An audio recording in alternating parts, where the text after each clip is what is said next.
Well, you know that feeling that you get, that anticipation when you're waiting for a package to arrive, and then it does. And there's that little hit of excitement when you see the box on your doorstep. You grab it, you tear open the box, and within like 5 minutes, the thrill is gone. New thrills wear off so very quickly for us. It's a major failing of our fallen nature to be so easily bored with everything. So how do we know that heaven will not grow boring to us after 1,000,000 years? The question comes from a young man named Mason. Pastor John, I have been struggling with the concept of eternity lately, Mason writes. I started reading Randy Alcorn's book about heaven. That's a good start. Along with DG articles, videos, and listening to APJ. At first, I had difficulty imagining what heaven would be like, even for a short time. But after reading, I began to understand joy for thousands, millions, or even billions of years. However, even 100 trillion years still seems like nothing in light of eternity. I struggle to process something with no end. How are we not going to get bored? I know we won't experience time like we do on earth, and we will be with God, who is the ultimate source of joy. But as I read, I see that we will be doing things, learning, creating, which means time in the sense of progress will pass. I already question what more we can do in our short time on earth. TV shows that last 20 plus years can become boring. And technology feels close to its max in many areas. In heaven, without sin or fear of death, there will be no need for doctors, police, or anything else that comes with imperfections. So all our progress from Earth would be perfected and accomplished faster. Even with infinite planets to explore, many would be similar, and it seems like there would be little distinction between exploring one planet or another. Eventually, we might know every skill, answer every question, or at least reach a vast understanding. Would we eventually experience everything and then repeat it? In this life, we do things again when something breaks or needs improvement, but if everything is perfect in heaven, why would we repeat it? I know much of this comes down to trusting that God and His infinite wisdom has a plan beyond my understanding. Yet eternity is still so hard to grasp. Yes, it is. It is beyond question that eternity, whether we conceive it as time without beginning or ending, or whether we conceive it as a dimension beyond time, timelessness, is hard to grasp. Yeah. I mean, I don't even know what grasp means when it comes to something like that. So let no one be discouraged by that fact. Everybody acknowledges it. I mean, you're not unusual. You're not in trouble because you see that and feel that. The Bible confirms it. It's really a biblical truth, and it doesn't mean to discourage us.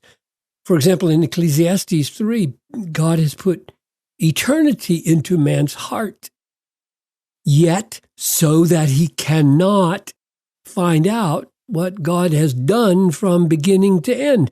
Seems to me that the least that verse means is that God intends for us to be aware of a reality, of a kind of eternal time or non-time that is not fully comprehensible.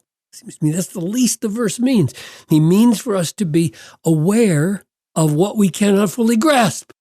So you're in good company if you see something but you can't quite grasp it. C.S. Lewis expressed something similar when he said that famous line, "If I find in myself a desire which no experience in this world can satisfy, the most probable explanation is that I was made for another world." Yes. In other words, there are pointers in our experience and in the Bible that there is a reality beyond this world that is so great and goes so far beyond the present ability to comprehend that we just can't grasp it yet. I think Mason is right when he says, I know much of this comes down to trusting God in His infinite wisdom. Well, yes, it does, but it's not as though God simply says, there's an eternity coming, you're going to live in it, so trust me. Like, that's all He says. That's not all He says. Yeah. There is that, right? Trust me. Trust me. It's going to be good. But there are so many places in the Bible where God seems bent on trying to help us trust him by giving us pointers so that we can stretch our imaginations as far as possible about the happiness of those eternal days. In other words, he doesn't leave us and say, just wait, you'll find out. He's giving these glimpses again and again. This struck me really powerfully. It was a couple of years ago when I stumbled across a sermon by Jonathan Edwards based on Revelation 21:18 with the title, this is the title of the sermon, "Nothing upon earth can represent the glories of heaven."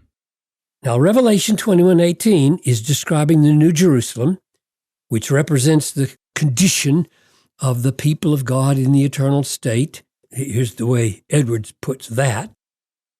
Here is the end. So this picture of the New Jerusalem. Here is the end of all the labors of the Christian. Here is our Father's house. Here is the end of the race. Here is what Christianity aims at. Here is the consummation of all God's wondrous dealings with men, of all those great things which Christ did and suffered. Here is the end of it all. Wouldn't you just love to have heard Edwards say that? Yeah. I mean, you heard me say it, but I would have loved to. I mean, that's written so clearly with rhetorical force. Here, here, here, here. I wonder how he said it, but that's a parenthesis, sorry. Then Edwards focuses on this sentence from Revelation 21:18. Here's the sentence. "The wall was built of jasper, while the city was pure gold, like clear glass." And you stop and say, clear glass, gold like glass. And here's how Edwards reasons from that perplexing image. He says, "We may observe a transcendent property of this gold, that is, transparency, that it is as clear as glass, such gold as there is none in the world. There is pure gold, there is bright gold, but no transparent or clear gold. Pure gold, although it is the most precious of all metals, was not sufficient to shadow forth the glory of that city. There was nothing upon earth that could do as a similitude here. Therefore, the simile made use of is such a thing as is not to be found on the earth, clear gold." And here's the doctrine that he draws out of that observation. There is nothing upon earth that will suffice to represent the glories of heaven.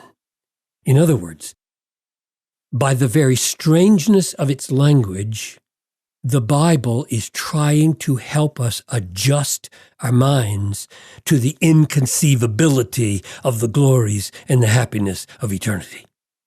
Another example of how the Bible helps us adjust our minds to handle the unimaginable glory of our future condition of happiness is in 1 Corinthians 15:42-44. It goes like this. "So it is with the resurrection of the dead, the body.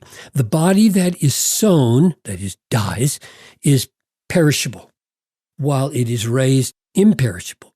It is sown in dishonor. It is raised in glory. It is sown in weakness. It is raised in power. It is sown a natural body.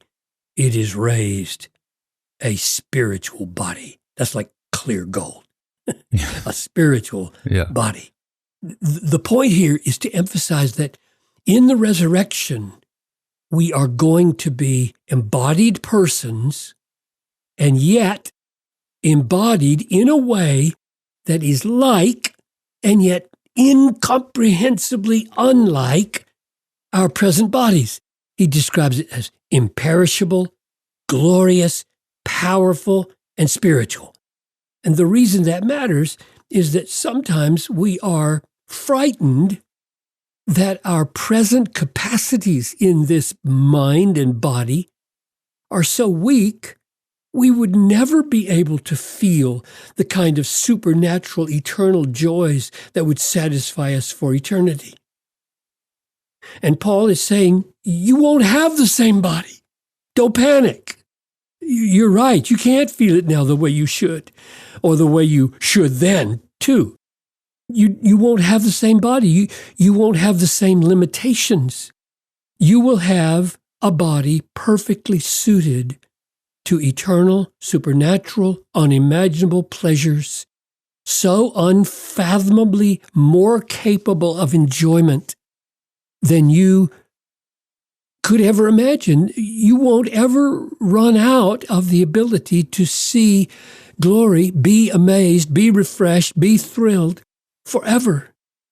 And I think Jesus is getting at the very same thing in the high priestly prayer of John 17 when he prays in verse 24, Father, I desire that they may be with me, the people you've given me, my disciples in every generation, may be with me where I am to see my glory that I had with you before the foundation of the world. Now, to which we might respond, well, yes, that would probably be eternally amazing, but I don't have the ability to see and enjoy that kind of glory.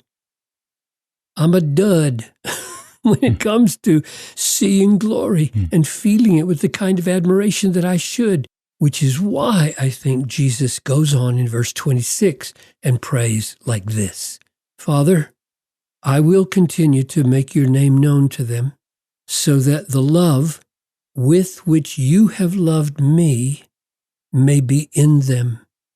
Think about that. The love with which you have loved me may be in them and I in them. Is that not a prayer that God the Father will give to us in our resurrected bodies the capacity to love and enjoy God the Son with the very capacity that the Father has to love the Son, which is infinite. He will, in some sufficient measure, put his love for the Son in us so that we love the Son with the love of the Father. The capacity that has kept the Trinity in infinite happiness for eternity will be shared with us. Let me say it again so that you can hear it for yourselves, not take my word for it. That the love with which you, Father, have loved the Son may be in them.